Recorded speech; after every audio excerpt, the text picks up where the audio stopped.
Everyone, welcome to my YouTube channel commerce Shiksha. आज की इस वीडियो में हम डिस्कस करने वाले हैं impact of government policy changes on business and industry. Class 12 business studies का ही टॉपिक है, चैप्टर 3 बिजनेस एनवायरनमेंट का, कि क्या इम्पैक्ट पड़े जो हमने पॉलिसी चेंज की, जो 1991 में हमने पॉलिसी चेंज कर दी अपनी पूरी तरीके से, तो उसके क्या इम्पैक्ट पड़े बिजनेस एंड इंडस्ट्री के ऊपर। देखो, आपने पॉलिसी चेंज की है तो डेफिनेटली उसके कुछ इम्पैक्ट पड़े होंगे, कुछ पॉजिटिव इम्पैक्ट पड़े होंगे तो कुछ नेगेटिव इम्पैक्ट। तो वही यहाँ हम डिस्कस करेंगे कि किस टाइप के चेंजेस आए, किस टाइप के चेंजेस आपको फ्यूचर में देखने को मिले थे, राइट। सो फर्स्ट पॉइंट है यहाँ पर इंक्रीजिंग कॉम्पिटिशन। देखो, जब आपने सबको अलाउ कर दिया कि भाई आपने रिस्ट्रिक्शंस कम कर दी कि अब आप इजीली हमारी कंट्री में आ सकते हैं, इन्वेस्ट कर सकते हैं, इंडस्ट्री सेटअप कर सकते हैं, तो यहाँ क्या हुआ, अब foreign firms easily Indian market में आने लगे। उन्होंने अपने ब्रांड को यहाँ पर सेटअप करना शुरू किया, ब्रांड वैल्यू यहाँ बनानी शुरू करी, तो उससे क्या हुआ, मार्केट में कंपटीशन इंक्रीज हो गया। पहले जहाँ इंडिया की 2-3 इंडस्ट्रीज ही थी, अब वहाँ पर क्या हो गया, फॉरेन इंडस्ट्रीज इतनी ज़्यादा आ गई। इसका एक एग्जांपल मैं आपको दूं तो आपने मतलब पहले जो नाम सुने थे, कार में किसका ब्रांड आपको पता लगता था, सिर्फ मारुति का, ठीक है। टू व्हीलर्स में अगर आपने देखा हो तो बजाज के स्कूटर चलते थे, ठीक है। ये दोनों ब्रांड डेफिनेटली अभी भी हैं, लेकिन क्या आज इनका मार्केट रेट उतना है जितना पहले था? भाई आज के टाइम पर मारुति तो मेरे ख्याल कोई एक आधा ही पर्सन होगा जो मारुति परचेज करना चाहता होगा, ठीक है। बजाज के स्कूटर आज के टाइम पे इनकी डिमांड नहीं है, क्योंकि उस टाइम 1991 की इकोनॉमिक पॉलिसी आने के बाद बहुत सारी फॉरेन फर्म्स आई, वो अपने ब्रांड लेकर आई जो मतलब नामी ब्रांड है, और इस टाइम इंडिया में तो n number of foreign brands की कार यहाँ पर चल रही होती हैं, ठीक है। सो ये चेंज आया, कंपटीशन बढ़ गया। पहले सिर्फ मारुति थी और कोई ऑप्शन नहीं था, तो लोग इसी को परचेज करते थे। बजाज के स्कूटर ही सबसे ज़्यादा डिमांड में थे, तो यही परचेज किए जाते थे। बट अब क्या है, हर चीज़ की बहुत ज़्यादा कॉम्पिटिटर्स आपको मिल जाएंगे, डिफरेंट ब्रांड्स की कार आपको मिल रही हैं, तो आप सिर्फ एक ही ब्रांड के साथ क्यों जाएंगे, राइट। तो कॉम्पिटिशन इंक्रीज हुआ। नेक्स्ट पॉइंट है मोर डिमांडिंग कस्टमर्स ज़्यादा डिमांडिंग हो गए हैं। देखो सबको पता है कि इस टाइम पर कंपटीशन बहुत ज़्यादा है, हर एक ब्रांड के बहुत ज़्यादा कॉम्पिटिटर्स मार्केट में आ चुके हैं, ठीक है। तो जो भी कस्टमर थोड़ा सा भी वेल इन्फॉर्म होगा, जिससे थोड़ा सा भी मार्केट के बारे में पता होगा कि कौन कौन से ब्रांड आ गए हैं, तो वो क्या करना चाहेगा, वो सारे ब्रांड्स को पहले देखना चाहेगा, तब जाकर कहीं एक प्रोडक्ट को वो परचेज करेंगे, राइट। सो कॉम्पिटिशन ने क्या कर दिया, कस्टमर के पास वाइडर चॉइस अवेलेबल करा दी कि भाई आपके पास n नंबर ऑफ चॉइस है, आप अपनी चॉइस अपने डिमांड के अकॉर्डिंग प्रोडक्ट को इवेल्युएट कीजिए और परचेज कीजिए, राइट। तो अब कस्टमर क्या चाहता है कि हर एक चीज़ की बहुत ज़्यादा वैरायटी मिले, और फिर वो उस प्रोडक्ट को परचेज करेगा जो उसे रीजनेबल प्राइस पे मिलेगा, राइट। फॉर एग्जांपल, आप भी किसी शॉप पर अगर जाएंगे ना, और उसने आपसे कह दिया कि मेरे पास सिर्फ ये 2 पेन है, ठीक है। अब आप इन दोनों में से चूज़ नहीं करना चाहेंगे, स्पेशली जो स्टूडेंट्स हैं इस टाइम पर 10th 11th की क्लास के अगर स्टूडेंट्स की मैं बात करूं, तो उनका तो इतना ज़्यादा रवैया है कि भाई बहुत सारे पेन होने चाहिए, डिफरेंट ब्रांड के पेन होते हैं उनके पास, ठीक है। तब जाकर वो कहीं एक पेन चूज़ करते हैं। आप उन्हें 5 पेन भी दिखा दोगे तो कहेंगे ये 5 पेन तो हम यूज़ कर चुके हैं, अब हमें कुछ न्यू चाहिए, राइट। तो अब यहाँ क्या है, कस्टमर की भी एक्सपेक्टेशन बढ़ गई है कि उन्हें न्यू चॉइस चाहिए हर time. Next is rapidly changing technology का एनवायरनमेंट। 1991 के बाद टेक्नोलॉजी में बहुत ज़्यादा चेंज आया। देखो, जितनी भी फॉरेन फर्म्स आई वो अपने साथ अपनी टेक्निक्स लेकर आई, अपनी टेक्नोलॉजी लेकर आए। वो फर्म्स या ये कहें वो कंट्रीज़ हमसे कहीं ना कहीं कुछ लेवल तो आगे थे ही, यानी उनकी टेक्नोलॉजी भी हमसे थोड़ी एडवांस होगी। तो वो जब अपनी टेक्नोलॉजी लेकर आए, देखो इंडिया में पहले किस तरह से काम होता था, लेबर इंटेंसिव इंडस्ट्रीज होती थी, ज़्यादा से ज़्यादा काम आप लेबर्स से करवाते थे, मशीनरी इतना ज़्यादा उस टाइम पर यूज़ में नहीं था। लेकिन जब फॉरेन फर्म्स आई, ठीक है, वो अपने साथ टेक्नोलॉजी लेकर आई, वो हर चीज़ मशीन से ही बनाते थे। तो आप मुझे बताओ, एक चीज़ जो आपके हाथों से बनी है या लेबर ने बनाई है, तैयार की है वो, और एक चीज़ जो परफेक्ट साइज़ के साथ मशीन में बन रही है, उन दोनों में से कौन सा प्रोडक्ट आप परचेज करना चाहोगे? डेफिनेटली जो मशीन से बना है, राइट। तो अब इंडिया वालों के लिए क्या दिक्कत हो गई कि अगर उन्हें ग्रो करना है तो उन्होंने इस टेक्नोलॉजी को अडॉप्ट करना पड़ेगा, अदरवाइज़ वो मार्केट से आउट हो जाएंगी, कोई उनके प्रोडक्ट परचेज ही नहीं करेगा, ठीक है। तो टेक्नोलॉजी में चेंज लगातार आया, और ये एक चैलेंज भी बन गया इंडियन इंडस्ट्रीज़ के लिए कि आपको ये टेक्नोलॉजी ही सीखनी पड़ेगी, अडॉप्ट करनी पड़ेगी, अदरवाइज आप मार्केट में ग्रो नहीं कर पाएंगे, right. Next point is necessity for change बहुत ज़्यादा ज़रूरी हो गया। जैसे कि मैंने कहा कि भाई जितनी इंडस्ट्रीज़ आ रही हैं वो अपने साथ अपना टेक्नोलॉजी लेकर आ रही हैं, अपने न्यू मेथड्स लेकर आ रही हैं गुड्स प्रोड्यूस करने के। तो अगर आप इस इंडस्ट्री में सर्वाइव करना चाहते हैं तो आपको क्या करना होगा, जितने एफर्ट्स वो फॉरेन फर्म्स लगा रही हैं उतने ही एफर्ट्स आपको लगाने होंगे। It is necessity for change बहुत ज़रूरी हो गया। देखो 1991 के बाद, जैसे मैंने अभी एग्जांपल दिया कि भाई डिफरेंट फर्म्स आ रही हैं, फॉरेन फर्म्स आ रही हैं, वो अपने साथ अपने न्यू वेज लेकर आ रही हैं, न्यू टेक्नोलॉजी लेकर आ रही हैं गुड्स एंड सर्विसेज को प्रोड्यूस करने की। तो यहाँ क्या हो गया, अगर आपको मार्केट में सर्वाइव करना है तो आपको उस चेंजेस को अपनी इंडस्ट्री में भी लाना होगा, राइट। कॉन्टीन्यूसली आपको अपने वर्क को भी मॉडिफाई करना होगा, अदरवाइज आप टिक ही नहीं पाएंगे, आप उनसे कम्पीट ही नहीं कर पाएंगे, तो आप तो मार्केट से आउट हो सकते हैं इजीली, ठीक है। तो अगर आप चाहते हैं आपका शेयर मार्केट में रहे, लोग आपके भी प्रोडक्ट परचेज करें, तो आपको उन फॉरेन फर्म्स के साथ कम्पीट करना होगा और जो चेंजेस रिक्वायर्ड हैं उन्हें लाना होगा, राइट। आप सोचें कि ओल्ड टेक्निक के साथ ही चलते हैं तो आप नहीं चल सकते। इसका एक सबसे अच्छा एग्जांपल अगर मैं दूं तो देखो, आज से अगर आप पहले का टाइम अगर ध्यान करें तो उस टाइम पर कौन से फ़ोन चलते थे? नोकिया एक ऐसा ब्रांड था जो हर एक के पास रहता था, ठीक है। सबसे ज़्यादा मार्केट शेयर नोकिया के पास ही था उस टाइम पर। लेकिन टाइमली क्या चेंजेस आते गए, एंड्रॉयड फ़ोन आ गए मार्केट में, ठीक है।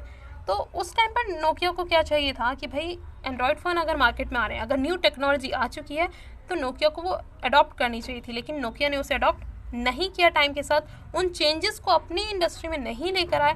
तो क्या हुआ, नोकिया का शेयर बिल्कुल डाउन हो गया और अदर इंडस्ट्रीज़ जो आपके लिए एंड्रॉयड फ़ोन लेकर आ रहे थे उनका शेयर मार्केट में बढ़ता चला गया, राइट। तो टाइम के अकॉर्डिंग आपको अपने अंदर चेंज लाने पड़ेंगे, अदरवाइज आपको मार्केट से आउट होते हुए बिल्कुल देर नहीं रहेगी। ये कोई मैटर नहीं करता कि आपका कितना शेयर है मार्केट में, ज़्यादा से ज़्यादा लोग आपके मोबाइल परचेज करते थे, भाई अब न्यू टेक्नोलॉजी आ गई तो उन्हें शिफ्ट होते देर नहीं लगेगी। लॉयल कस्टमर्स नहीं है वो आपके, अगर उन्हें दिखा कि न्यू टेक्नोलॉजी मिल रही है तो वो तुरंत उसकी तरफ शिफ्ट होंगे। आज नहीं होंगे तो कल होंगे, लेकिन डेफिनेटली ये तय है अगर आप चेंजेस नहीं लाए तो आप तो मार्केट से आउट होंगे ही होंगे। Next point is need for developing human resources. अच्छा, ह्यूमन रिसोर्सेज क्या है? वो वर्कर्स जो आपके लिए वर्क कर रहे हैं, ठीक है, जो आपको प्रॉफिट अर्न कर दे रहे हैं।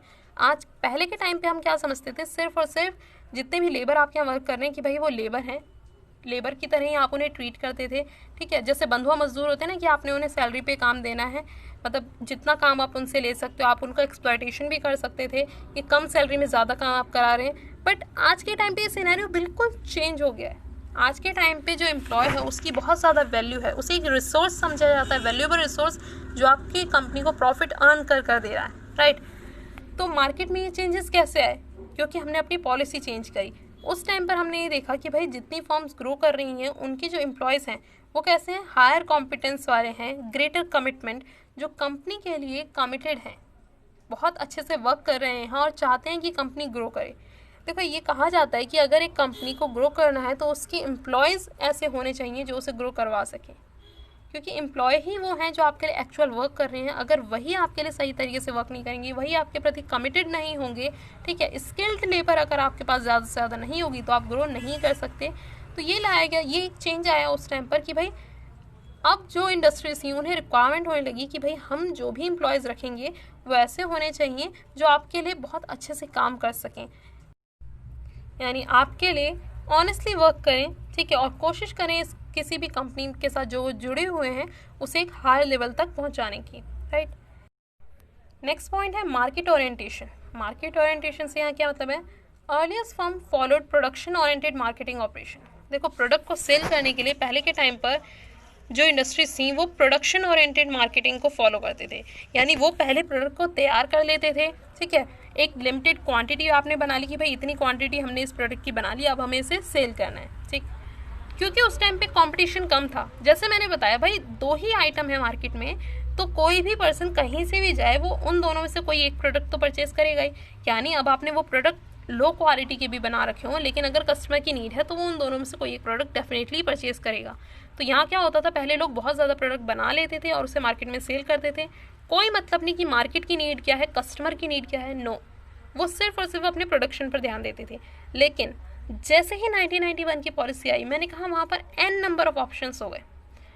पहले जो सिर्फ 2 प्रोडक्ट थे मार्केट में, अब 20 प्रोडक्ट हैं। तो जो कंट्री या जो इंडस्ट्री लो क्वालिटी प्रोडक्ट आपको दे रही है तो क्या आप वो परचेज करेंगे? 10 रुपीज़ में ही आपको सारे प्रोडक्ट मिल रहे हैं। एक पेन की ही बात ले लीजिए, 10 रुपीज़ में ही आपको सारे पेन मिल रहे हैं। ये जो आपके एक कंपनी है ये बहुत ही लो क्वालिटी का पेन आपको दे रही है, ये भी लो क्वालिटी का, लेकिन ये आपको बहुत अच्छी क्वालिटी के प्रोडक्ट दे रहे हैं। तो क्या आप इन इंडस्ट्रीज़ के पास जाना चाहेंगे? आप इनके पेन परचेज ही नहीं करेंगे, क्योंकि भाई ऐसा नहीं है कि आपके पास ऑप्शन है, आपके पास n नंबर ऑफ ऑप्शन है। आपको एक जगह क्वालिटी अच्छी नहीं मिली, आप दूसरी जगह शिफ्ट हो जाएंगे। तो अब यहाँ क्या रिक्वायरमेंट आ गया कि भाई अगर फर्म्स को सर्वाइव करना है तो उन्हें मार्केट ओरिएंटेड अपनी पॉलिसी बनानी होगी, यानी उन्हें मार्केट को सर्च करना होगा, क्या कस्टमर की क्या नीड है, कस्टमर किस टाइप का प्रोडक्ट परचेज करना चाहता है, पहले आप इसे एनालाइज करिए, उसके बाद आप प्रोडक्शन कीजिए, उसके बाद आप सेल कीजिए, right. Today firm produce those goods and services as per the requirement of the customer. आज के टाइम पर जितनी भी फर्म्स हैं वो उन्हीं गुड्स एंड सर्विसेज को प्रोड्यूस कर रही हैं जो कस्टमर की नीड के अकॉर्डिंग है, right. Next is loss of budgetary support to the public sector. अब यहाँ पर क्या हुआ, जो गवर्नमेंट पहले पब्लिक सेक्टर को सपोर्ट करती रहती थी, अब वो चीज़ कम होती चली गई। The budgetary support given by the central government to the public sector had decline to a considerable extent. यानी देखो पहले सारा फोकस हम पब्लिक सेक्टर पर ही रखते थे, क्योंकि ज़्यादा से ज़्यादा सेक्टर्स जो थे वो पब्लिक सेक्टर के, जितनी इंडस्ट्रीज थी मेजर वो पब्लिक सेक्टर के पास ही थी। लेकिन जब से हमने डिसइन्वेस्टमेंट किया, हमने प्राइवेट सेक्टर को भी इन्वॉल्व किया, तो हमने क्या किया, यहाँ पर बजटरी कंट्रोल कम से कम कर दिया। अब हमने उनकी तरफ अपना सपोर्ट कम किया।